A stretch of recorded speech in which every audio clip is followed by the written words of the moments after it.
Dengarkan.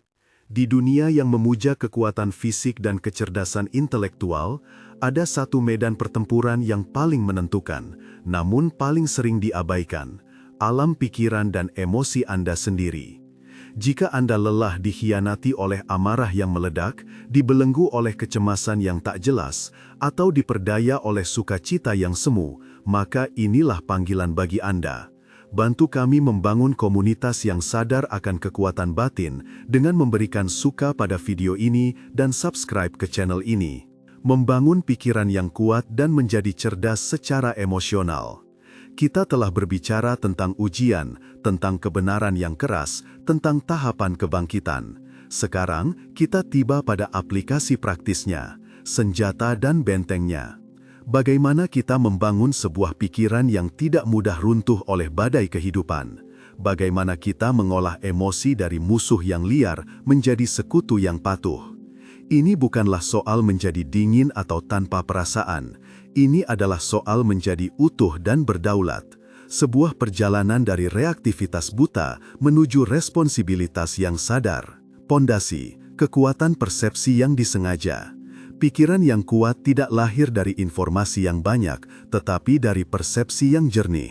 Sebelum sebuah emosi muncul, sebelum kemarahan meledak atau kesedihan menyergap, selalu ada sebuah momen, sebuah celah yang sangat kecil. Di celah itulah seluruh pertempuran dimenangkan atau dikalahkan. Bayangkan seseorang memotong pembicaraan Anda. Reaksi instingnya adalah melihat ini sebagai sebuah penghinaan, sebuah serangan terhadap harga diri. Dan dari persepsi itu, lahirlah amarah.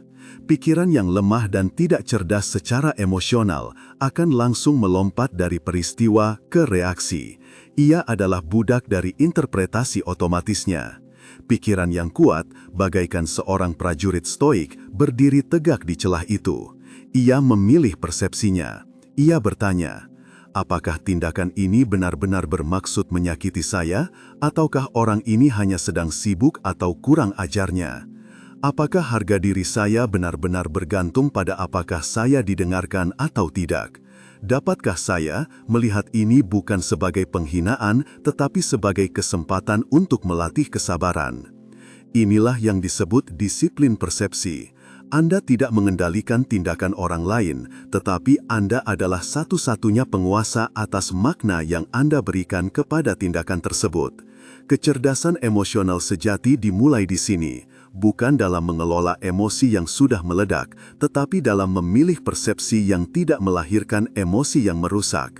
Setiap kali Anda berhasil melakukan ini, Anda seperti seorang pandai besi yang menempa pikiran Anda, membuatnya lebih kuat satu pukulan sekali. Pilar pertama, dialog internal yang berdaulat.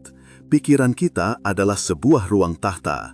Jika kita tidak duduk di atasnya, maka yang akan mendudukinya adalah emosi-emosi kita yang liar, prasangka dari masa lalu, atau suara-suara orang lain. Pikiran yang kuat mengambil tahta itu. Ia menjadi komentator yang tenang dan objektif atas pengalamannya sendiri. Ketika kegagalan datang, pikiran yang lemah akan bergumam, "Aku memang payah, semuanya selalu berakhir buruk untukku, ini bencana." Narasi ini adalah racun yang melumpuhkan. Pikiran yang kuat, yang cerdas secara emosional akan mengamati dan berkata, "Aku telah mengalami sebuah kegagalan, ini terasa pahit. Sekarang, mari kita pisahkan fakta dari opini. Faktanya, strategiku tidak berhasil. Opini bahwa aku payah. Apakah opini ini berguna? Tidak. Apakah opini ini benar? Tidak. Ini adalah generalisasi yang berlebihan. Pelajaran apa yang dapat diambil dari fakta ini? Bagaimana aku dapat bertindak lebih bijak lain kali?"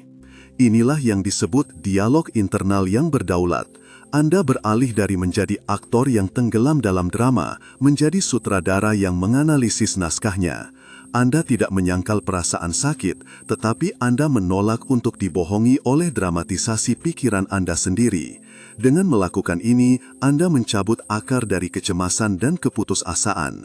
Kecemasan hanyalah sebuah narasi tentang masa depan yang mengerikan. Keputusasaan hanyalah sebuah narasi tentang ketidakberdayaan.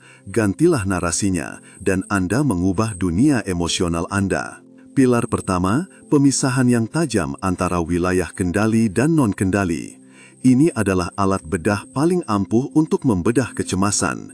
Pikiran yang lemah dan tidak cerdas secara emosional menghabiskan energinya yang berharga untuk mengkhawatirkan hal-hal yang tidak dapat ia kendalikan.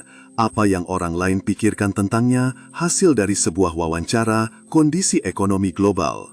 Setiap kali Anda merasa cemas, tanyakan pada diri sendiri dengan brutal, apakah ini berada dalam kendali saya? Hasil wawancara, tidak. Yang bisa Anda kendalikan hanyalah persiapan dan penampilan Anda. Pendapat orang lain, tidak. Yang bisa Anda kendalikan hanyalah karakter dan tindakan Anda. Harga saham, tidak. Pikiran yang kuat secara otomatis menarik kembali energinya dari segala sesuatu yang berada di luar pulau kendalinya. Ia seperti sistem pertahanan yang cerdas yang hanya melindungi wilayah kedaulatannya. Dengan demikian, energi mental yang sebelumnya tersebar dan terkikis oleh kekhawatiran yang sia-sia, kini menjadi terkonsentrasi, kuat, dan siap untuk diarahkan pada apa yang benar-benar penting, tindakan Anda sendiri. Kecerdasan emosional di sini adalah kemampuan untuk merasa tenang karena telah menerima bahwa Anda tidak maha kuasa. Ini adalah kelegaan yang luar biasa. Anda berhenti memikul beban dunia. Anda hanya memikul beban tanggung jawab Anda sendiri yang sudah cukup berat, tetapi masih mungkin untuk ditanggung. Pilar ketiga, pemanfaatan emosi sebagai bahan bakar tindakan yang tepat. Kita seringkali mengira bahwa menjadi cerdas secara emosional berarti menekan atau menghilangkan emosi negatif. Itu adalah kesalahan yang fatal. Emosi, semua emosi adalah energi. Kemarahan adalah energi, kesedihan adalah energi, rasa sakit adalah energi. Pikiran yang kuat tidak mematikan energi ini, ia mengalihkannya. Stoikisme tidak mengajarkan untuk tidak marah, ia mengajarkan untuk tidak marah dengan cara yang bodoh, dengan berteriak, menyakiti, atau merusak. Seorang stoik akan mengakui kemarahan itu, merasakan energinya, lalu bertanya, energi ini dapat digunakan untuk apa yang berguna? Kemarahan terhadap ketidakadilan dapat dialihkan menjadi tekad untuk menciptakan keadilan. Kesedihan atas sebuah kehilangan dapat dialihkan menjadi apresiasi yang lebih dalam untuk apa yang masih ada. Rasa takut akan kegagalan dapat dialihkan menjadi kewaspadaan dan persiapan yang matang. Inilah puncak dari kecerdasan emosional, mengubah racun menjadi obat. Mengakui emosi tanpa dikendalikan olehnya. Merasakannya sepenuhnya tanpa menjadinya. Anda adalah lautan, bukan ombaknya. Ombak, emosi, datang dan pergi, tetapi lautan, kesadaran Anda tetap ada, luas dan tenang di kedalamannya. Dengan demikian, membangun pikiran yang kuat dan menjadi cerdas secara emosional bukanlah tentang mencapai keadaan bahagia yang permanen. Itu adalah ilusi lainnya. Ini adalah tentang mencapai keadaan tangguh yang permanen. Ini adalah tentang memiliki sebuah benteng batin yang tidak dapat dihancurkan oleh pujian atau penghinaan, oleh keberhasilan atau kegagalan, oleh kemudahan atau kesulitan. Di dalam benteng itu, Anda duduk di tahta kesadaran Anda, mengamati segala sesuatu datang dan pergi, sambil mengetahui satu hal dengan pasti.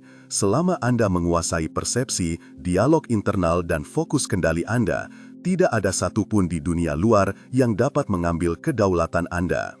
Anda tidak akan lagi bereaksi terhadap kehidupan, Anda akan meresponnya, dan dalam perbedaan kecil itulah terdapat seluruh perbedaan antara seorang budak dan seorang yang merdeka. Mulailah membangun hari ini.